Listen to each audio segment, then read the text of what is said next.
I'm Morris Bass, and I'm with Company B of the 20th New York Volunteer Infantry. Basically, this weekend we were setting up a display on what the Union Army and State of New York could be issuing to its troops out in the field that were here on the Hatteras.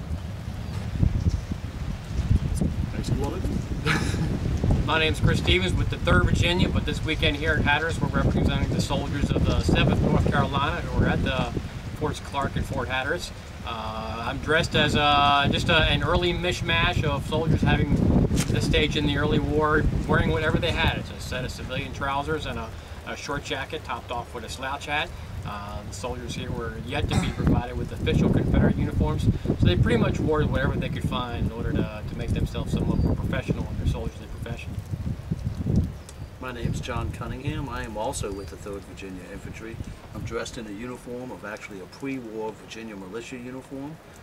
Very typical of a lot of the Confederate units early in the war. I wear the long frock coat and a kepi. And I've been doing this hobby for many years. And I'm a high school teacher and I teach it to my students.